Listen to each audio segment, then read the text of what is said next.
ഏറ്റവും പ്രധാനപ്പെട്ട ഒരു വിഷയം പറയാം. നമ്മൾ ഗുരുവിനെ എങ്ങനെയാണ് കണ്ടെത്തുന്നത്? ഒരു ടീച്ചറെ കണ്ടെത്തണ്ടേ? നമുക്ക് പ്രശ്നങ്ങളുണ്ടെങ്കിൽ പറയുവാൻ വേണ്ടിയിട്ട് ഒരു ഗുരുവിനെ കണ്ടെത്തണ്ടേ? നമ്മുടെ പ്രശ്നങ്ങൾ ഉള്ളിൽ സംഭവിക്കുന്നത് നമുക്കൊരു സൈക്കോളജി പഠിച്ച അല്ലെ മനഃശാസ്ത്രം പഠിച്ച ചികിത്സിക്കുന്ന പ്രാക്ടീസുള്ള ഒരാളുടെ അടുത്ത് നമ്മൾ പോകണം. പോയിട്ട് അദ്ദേഹം പറയുന്ന മരുന്നുകൾ കഴിക്കണം. മനഃശാസ്ത്രത്തിൻ്റെ വളരെയധികം മുന്നേറ്റം സംഭവിച്ചിരിക്കുന്ന നിരവധി മനുഷ്യർ പരീക്ഷണങ്ങൾ നടത്തി മുന്നേറിയിരിക്കുന്ന ഒരു വലിയൊരു വിഷയമാണ് മനഃശാസ്ത്രം, മനസ്സിനെക്കുറിച്ചുള്ള ഒരു പഠനം. പക്ഷേ ആ മനഃശാസ്ത്രം കൊണ്ട് നമുക്ക് പൂർണ്ണമായ രീതിയിൽ നമുക്ക് സമാധാനം കിട്ടുമോ? ശാന്തി കിട്ടുമോ? ശാന്തി കിട്ടുന്നുണ്ടെങ്കിൽ ഓക്കെ, അത് മതി. ഇല്ലെങ്കിൽ എന്ത് ചെയ്യും?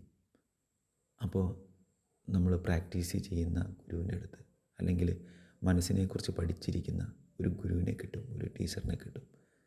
യോഗ പ്രാക്ടീസ് ചെയ്തിരിക്കുന്ന ഗുരുക്കന്മാർ, അവരുടെ അടുത്തേക്ക് പോവുക. എത്രയും പെട്ടെന്ന് പോകണം.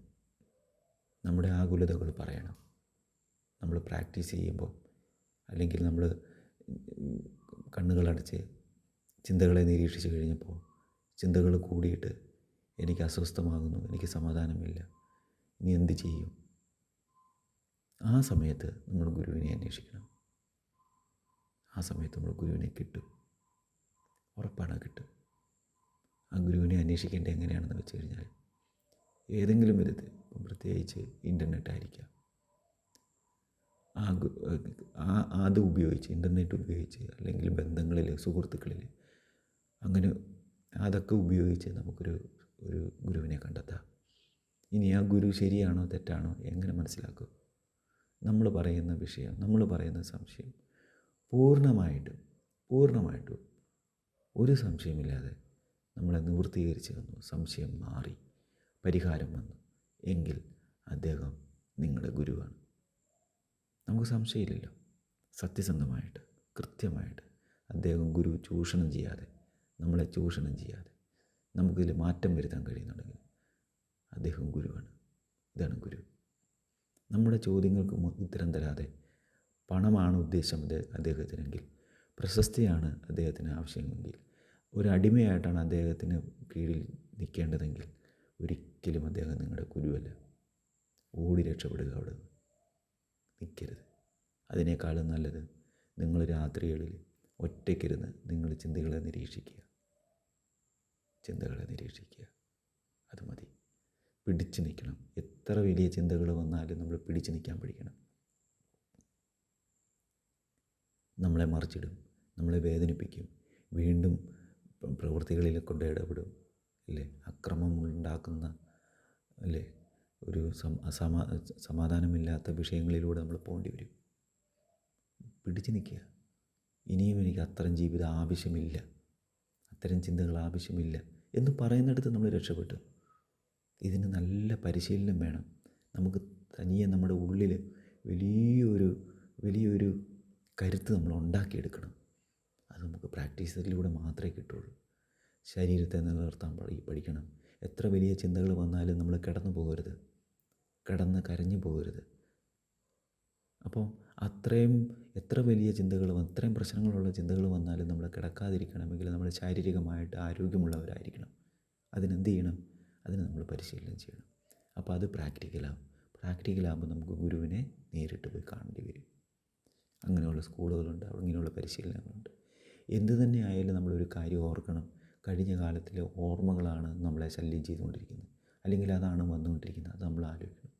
അതൊരു ഇല്യൂഷനാണ് ശരിക്കും. അതവിടെ ഇല്ല. സത്യമായിട്ടും അതവിടെ ഇല്ല.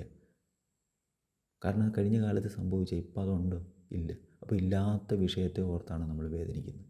ഒന്ന് ആലോചിച്ച് നോക്കി, നമ്മൾ എത്ര ഫൂളാണെന്ന്, മനുഷ്യർ എത്ര വിഡ്ഢിയാണെന്ന് ആലോചിച്ച് നോക്കി. നമുക്കിപ്പം പുതിയത് സംഭവിച്ചുകൊണ്ടിരിക്കുകയാണ്. ഇവിടെയാണ് ജനനം നടക്കുന്നത്. ഇവിടെയാണ് സർവ്വജീവികളും ജനിക്കുന്നത്. ഭൂമിയിൽ ജനിച്ച് അവരുടെ ജീവിതം, ഒരു കുഞ്ഞ് പാറ്റയാണെങ്കിലും പൂമ്പാറ്റയാണെങ്കിലും പുഴുവാണെങ്കിലും, അല്ലേ, വിരയാണെങ്കിലും ആനയാണെങ്കിലും മനുഷ്യരാണെങ്കിലും ഇപ്പോഴാണ് ജനനം നടക്കുന്നത്. ഇപ്പോഴാണ് കുഞ്ഞു ജീവികളുണ്ടാകുന്നത്. കാറ്റ്, മഴ, വെയിൽ എല്ലാം ഇപ്പം സംഭവിക്കുകയാണ് ഈ ഭൂമിയെ ചുറ്റി. ഇപ്പോൾ അതൊന്നും പഴയതല്ല, ഇപ്പം പുതിയതാണ്. നമ്മുടെ മനസ്സിൽ മാത്രമാണ് പഴയത്.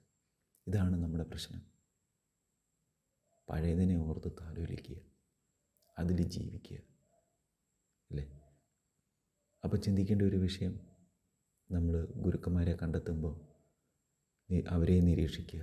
ആരെ നിരീക്ഷിക്കുക? എന്ത് നിരീക്ഷിക്കുക? ഏത് സ്കൂളിൽ പഠിക്കണം?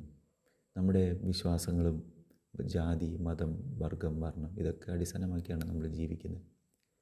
ഏതൊരു കുഞ്ഞും ഈ ഒരു കാലഘട്ടത്തിൽ ജനിച്ചാൽ അത് ആ കുട്ടി ഏതെങ്കിലും മതത്തിലോ ജാതിയിലോ വർഗത്തിലോ ഒക്കെ ആവാൻ സാധ്യത കൂടുതലാണ്.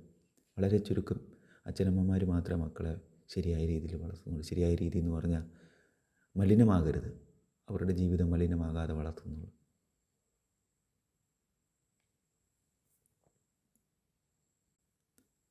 ഗുരുവിനെ കണ്ടെത്തുക എന്ന് പറയുന്നത് ഒരു ശ്രമമാണ്. ശ്രമിച്ചു കൊണ്ടേയിരിക്കണം. ശ്രമിക്കാതെ ഒന്നും നടക്കില്ല. ചിലർക്ക്, എൻ്റെ അനുഭവത്തിൽ ഞാൻ പറയാം, ചിലർ ഗുരുവിന് വേണ്ടി അന്വേഷിക്കും, വളരെ പെട്ടെന്ന് കിട്ടും.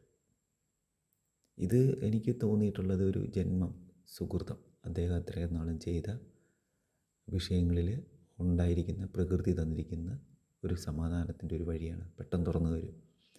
അവർ ക്രിയകൾ ചെയ്താൽ, അല്ലെ പ്രാക്ടീസ് ചെയ്താൽ പെട്ടെന്ന് അവർക്ക് ശാന്തി ലഭിക്കാറുണ്ട്. നേരെ മറിച്ച് ചിലർ വളരെ പ്രയാസം, വളരെ ബുദ്ധിമുട്ട്, കിട്ടാറേയില്ല. കുറേ നാളെടുക്കും ഒരു ഗുരുവിനെ കിട്ടാനായിട്ട്. അത്രയും നാളും അദ്ദേഹം അലയും, അശാന്തിയും ജീവിക്കും. അപ്പം ഗുരു കടാക്ഷം എന്ന് വേണമെങ്കിൽ നമുക്ക് പറയാം, ഒരു ഗുരുവിനെ കണ്ടെത്തുക എന്ന് പറയുന്നത്. അപ്പം പ്രകൃതി നമുക്ക് ഒരു അനുഗ്രഹം, ജീവിച്ചിരിക്കുവാനുള്ള ഒരു സമാധാനത്തിൻ്റെ, ശാന്തിയുടെ ഒരു വഴി പ്രകൃതിയാണ് തരേണ്ടത്. ഇവിടെയാണ് നമ്മൾ താഴ്മയോടെ നിൽക്കണമെന്ന് പറയുന്നത്. ഹംബിൾനെസ് ഉണ്ടാക്കേണ്ടത്, പ്രകൃതിയോട് ചേർന്ന് ജീവിക്കുക. നമ്മളൊരു കുഞ്ഞു ജീവി മാത്രമാണ്. ഈ പ്രകൃതി എന്ന് പറഞ്ഞാൽ എത്രയോ വലുതാണ്. നമ്മുടെ ചിന്തകളിലൊക്കെ നമുക്ക് ഈ പ്രകൃതിയെക്കുറിച്ച് പൂർണ്ണമായിട്ട് അറിയാൻ കഴിയുമോ? ഒന്നുമില്ല, എല്ലാം ഹിഡനാണ്. പക്ഷെ അവിടെ പ്രകൃതി നമ്മളെ സഹായിച്ചാലോ നമ്മൾ ബ്ലിസ്ഫുള്ളായിട്ട് ജീവിക്കും. യഥാർത്ഥത്തിൽ പ്രകൃതി സഹായിക്കുന്നത് തന്നെയാണ് നമുക്ക് ഗുരുവിനെ കിട്ടുന്നത്.